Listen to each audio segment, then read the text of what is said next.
Contrôle d'évolution d'un système chimique par changement d'un réactif.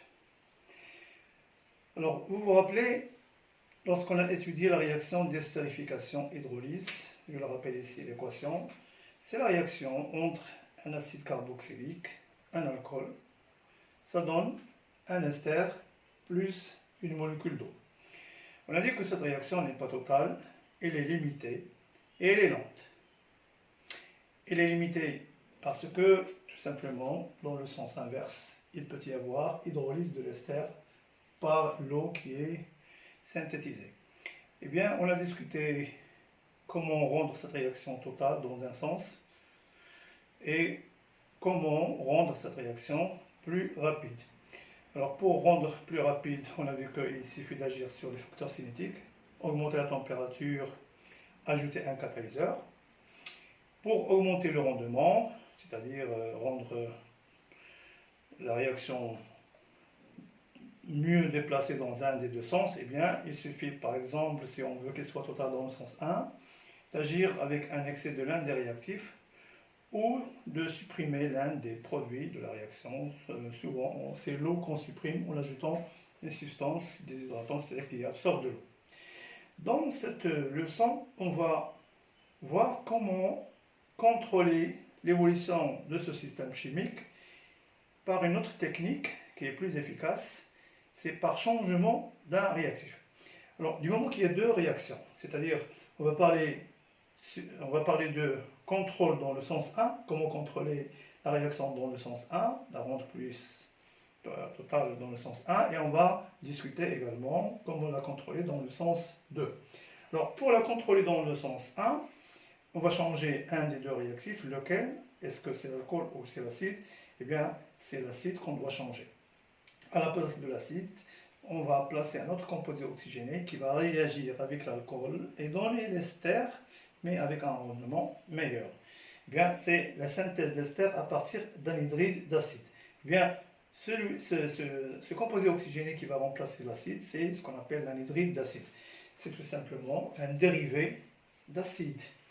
L'anhydride d'acide, c'est une molécule composée oxygénée de formule brute en général, R, C, O, O, C, O, R. C'est-à-dire qu'il contient le groupe fonctionnel anhydride.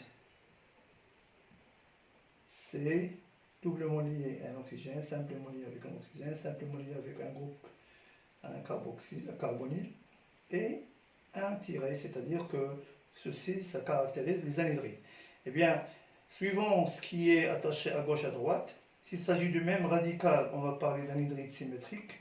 S'il s'agit de radicaux différents, R et R', il s'agit de radical mixte.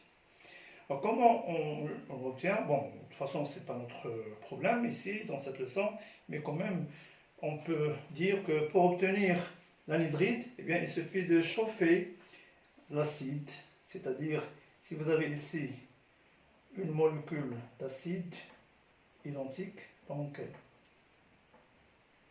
OH, eh bien, en chauffant l'acide, c'est-à-dire en le portant à haute température jusqu'à 700 degrés Celsius, en présence d'un déshydratant fort, comme l'oxyde de phosphore, P4O10, eh bien, c'est un déshydratant, c'est-à-dire il permet d'absorber l'eau, d'éliminer une molécule H2O entre les deux molécules acides. L'une des deux molécules fournit le H, l'autre, ça va fournir le OH. Eh bien, il y a élimination de molécules H2O. Voilà. Et le reste, donc, en se combinant, ça va donner l'anhydride en question. Comment on nomme les anhydrides? Eh bien, c'est très simple. Il suffit de changer le mot acide, c'est-à-dire s'il s'agit d'acide éthanoïque, dans le cas d'anhydride symétrique. S'il s'agit de molécules d'acide éthanoïque, eh bien, l'anhydride obtenu, ça serait l'anhydride éthanoïque, tout simplement. Donc, il suffit de remplacer le mot acide par le mot anhydride. anhydride éthanoïque. Alors, comment contrôler l'évolution de la réaction d'estérification, c'est-à-dire la rendre totale dans le sens 1, en changeant l'acide par l'anhydride, c'est-à-dire qu'est-ce qui se passe au fait? Bien, tout simplement, lorsque l'alcool réagit avec l'anhydride, donc la réaction, l'équation de la réaction, premièrement, équation de la réaction, synthèse de l'acide à partir de l'anhydride. Vous avez la molécule d'anhydride de façon générale, RCO,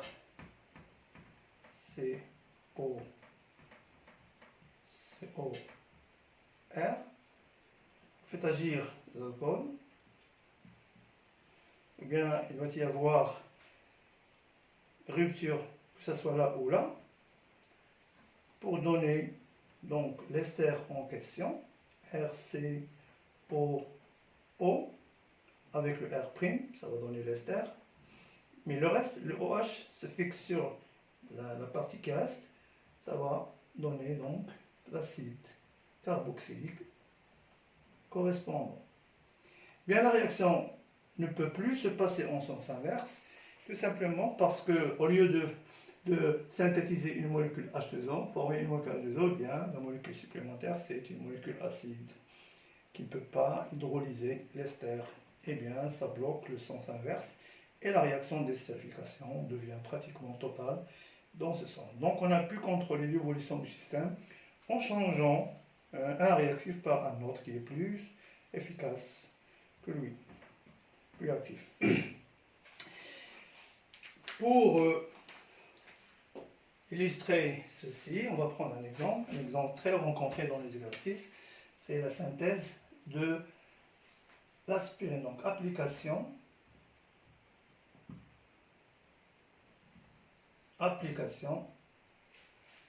synthèse de l'aspirine. C'est une situation très rencontrée dans les exercices, synthèse de l'aspirine.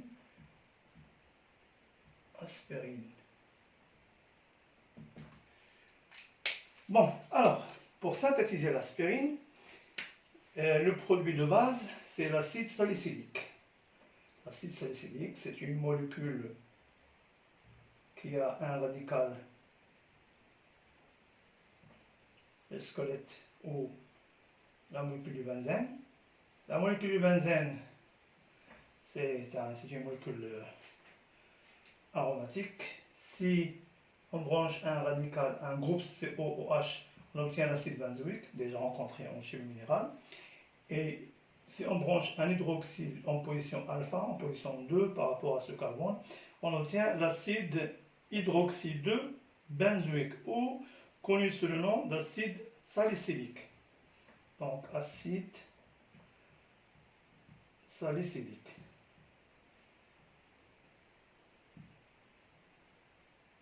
L'acide salicylique.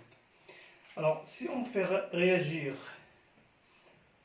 l'acide éthanoïque,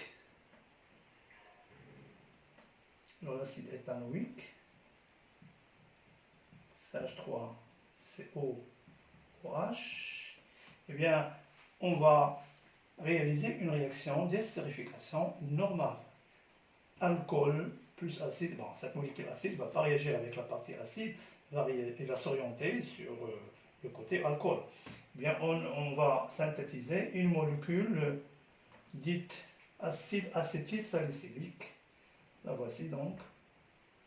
Si on suit les techniques qu'on a suivies dans le cours d'estérification, donc la partie acide reste intacte, alors que la partie alcool, il y a libération de H, et avec le OH ça donne H2O, et le groupe acétyl, ceci va se brancher là, eh bien on obtient un CO doublement lié, et c'est un CH3. Cette molécule obtenue, c'est la molécule d'acide, mais acétylsalicylique. Donc, acide, acétyl salicylique. Bon, il y a un grillage, je pose ici. Cette molécule d'acide acétylsalicylique, c'est ce qu'on appelle habituellement aspirine. C'est la molécule d'aspirine, parmi les anciens médicaments. Ici, on a utilisé l'acide éthanoïque. Mais la synthèse de l'aspirine suivant ce chemin, suivant cette réaction, a un rendement très faible. Parce qu'il y a l'eau qui se forme et par la suite, il va hydrolyser l'aspirine et redonner à nouveau l'acide salicylique et l'acide éthanoïque. Mais si on remplace l'acide éthanoïque par l'anhydride éthanoïque, alors là, anhydride éthanoïque,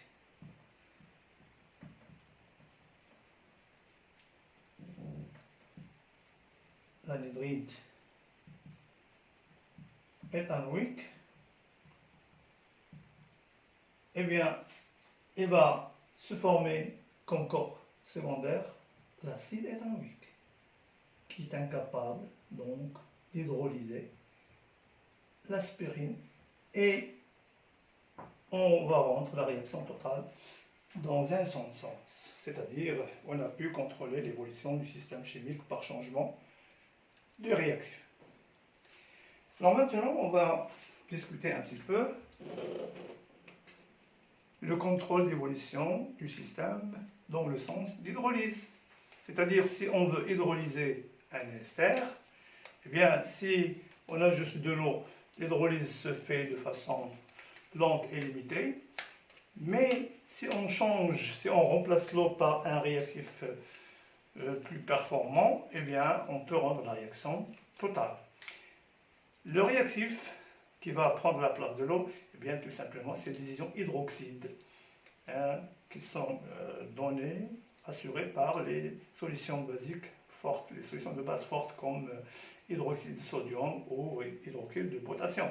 C'est-à-dire, on utilise soit une solution de soude, c'est-à-dire Na plus HO-, ou une solution de potasse K plus HO-, concentrée. Alors dans ce cas, la réaction, ça serait l'équation de la réaction de façon générale. Équation de réaction de façon générale. Si vous prenez donc un ester, RCO OR', auquel vous ajoutez les ions hydroxydes provenant de la base forte, eh bien, la réaction ne serait plus dans les deux sens. Ça va se passer dans un seul sens, de telle sorte qu'on puisse obtenir l'ion carboxylate, c'est-à-dire là, la rupture, le R' avec le OH, ça donne l'alcool, R'OH, mais l'autre partie qui reste, incapable d'agir sur la molécule d'alcool, c'est l'ion carboxylate. Et vu qu'avec le HO-, il y a soit le Na+, ou le K+, on va le retrouver là, Na+, ou K+, c'est-à-dire carboxylate de sodium ou carboxylate de potassium. C'est ce qu'on appelle habituellement un savon. Et la réaction s'appelle saponification. La saponification, donc, c'est quoi? C'est l'action d'une solution de base forte sur un ester. C'est une réaction totale qui permet de fournir un ion carboxylate plus un alcool. Oui, mais dans le domaine pratique, qu'est-ce qu'on saponifie? C'est-à-dire sur quoi, en quel type d'ester on va utiliser? Bien, souvent on utilise ce qu'on appelle les corps gras. Donc application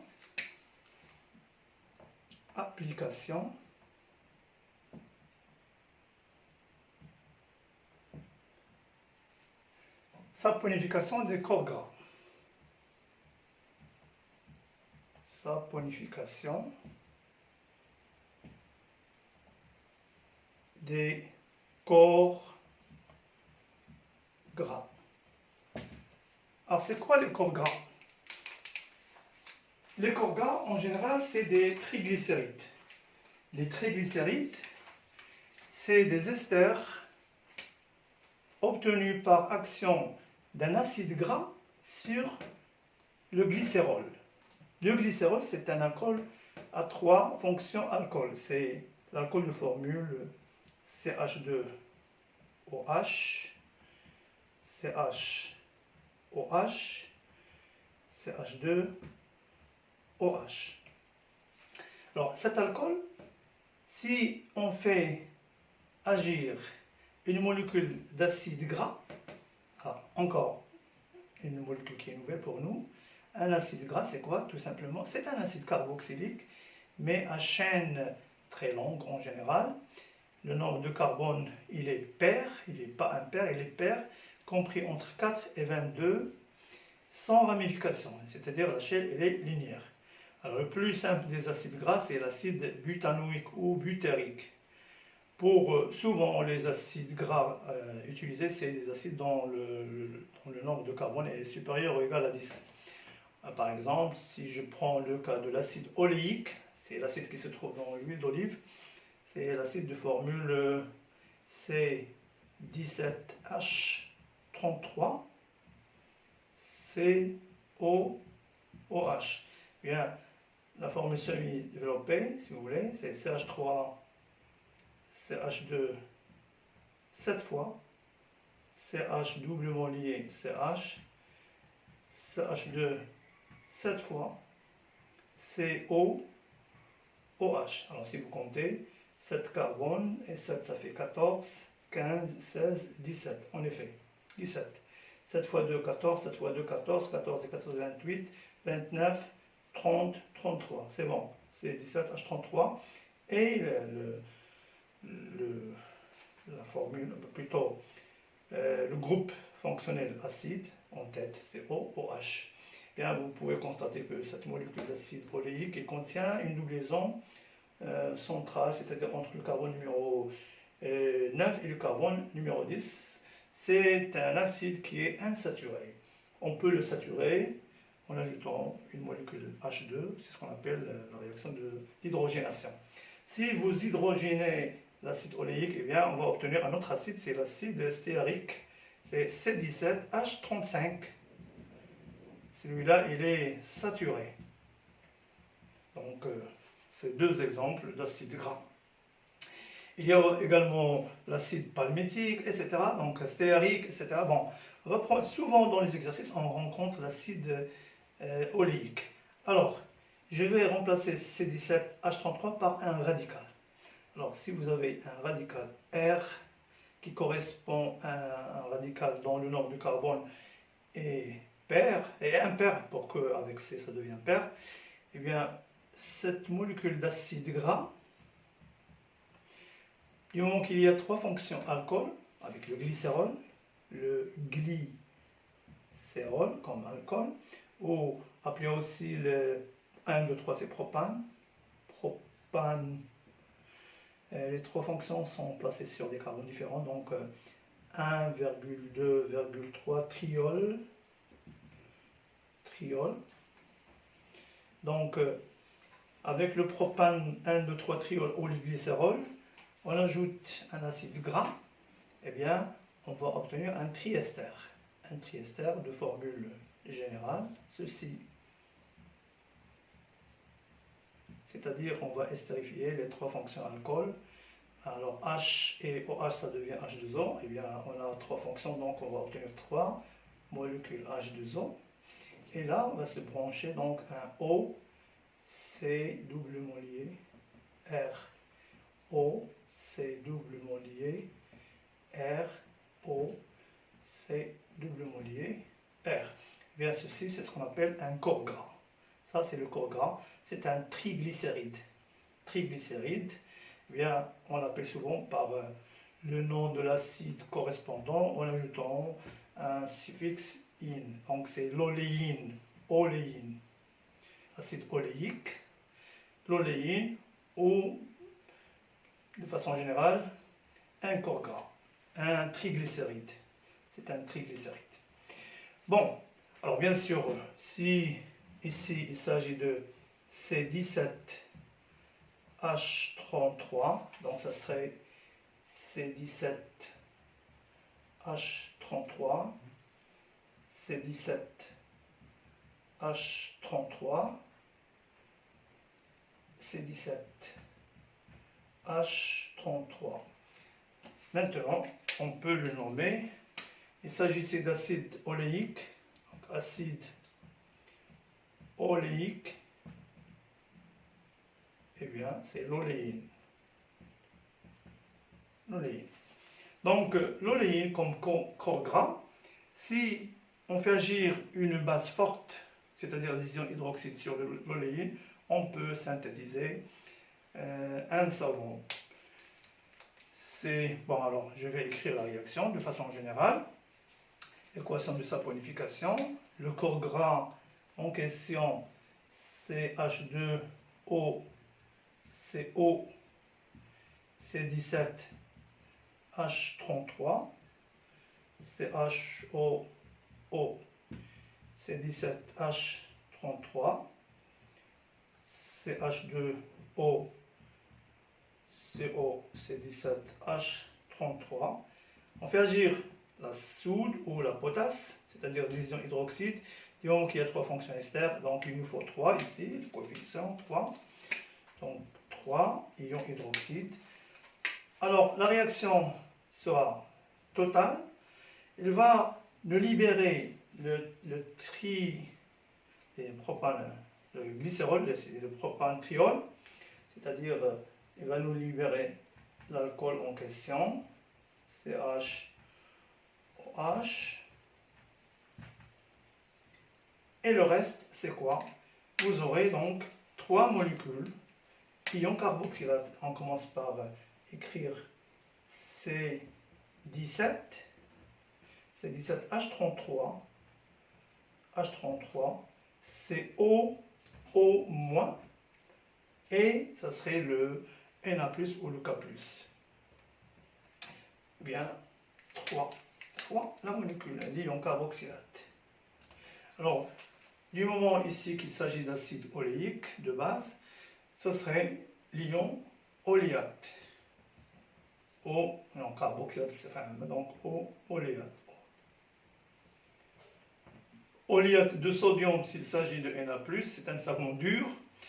Oléate de potassium, s'il s'agit de potasse, et ça serait un savon noir, un savon doux. Voilà donc la réaction de saponification d'un corps gras, c'est-à-dire de l'oléine, par exemple. Oui, c'est ça, de l'oléine. Et cette réaction, elle est obtenue suivant une réaction qui est totale. Maintenant, quelles sont les propriétés du savon, c'est-à-dire les propriétés détergentes des savons? Donc, troisièmement, propriétés détergentes des savons. Propriétés détergentes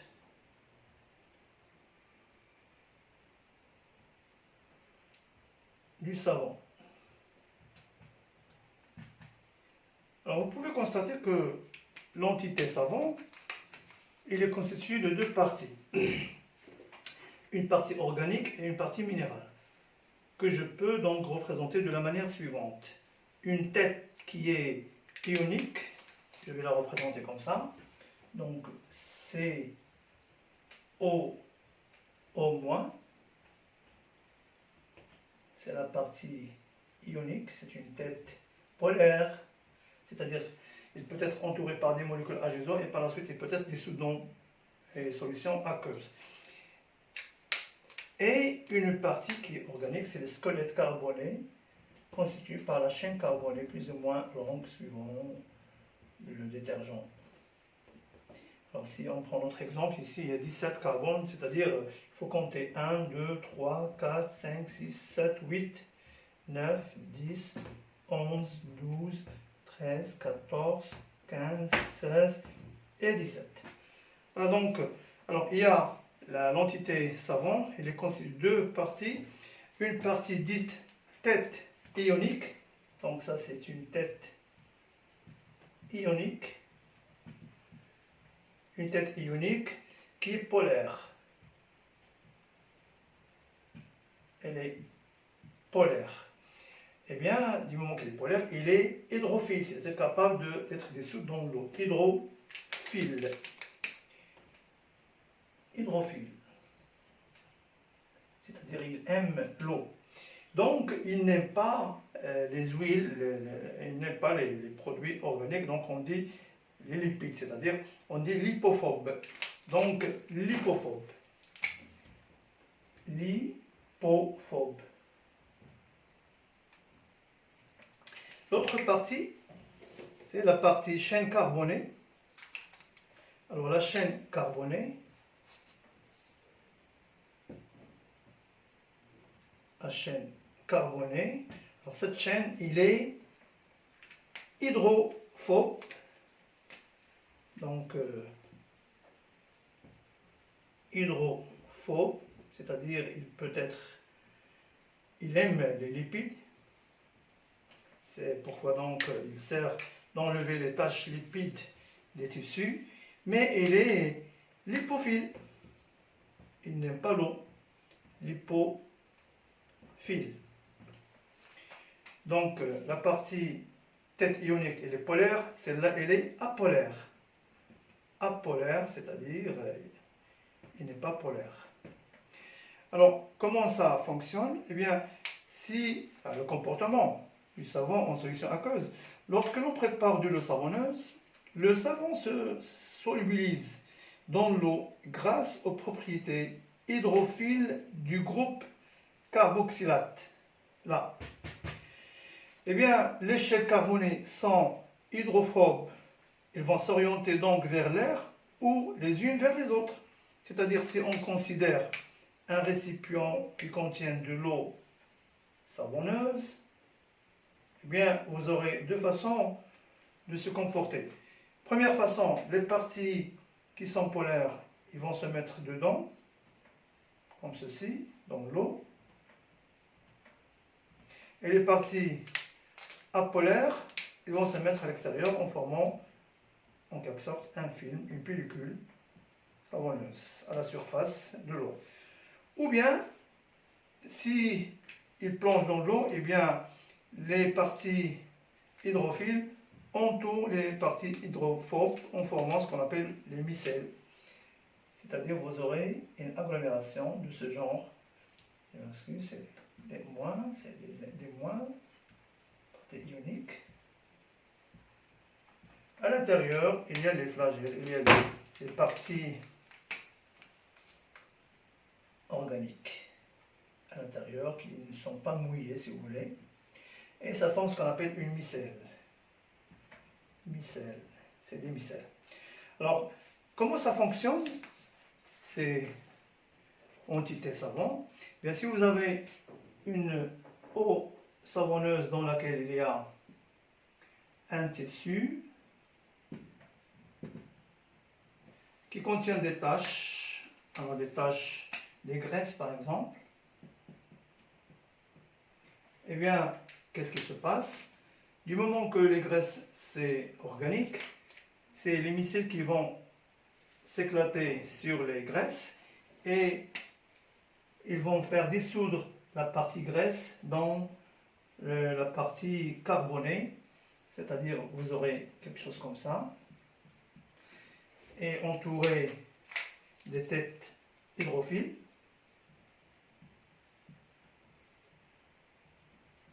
Donc ils vont pouvoir emprisonner la tache huileuse à l'intérieur.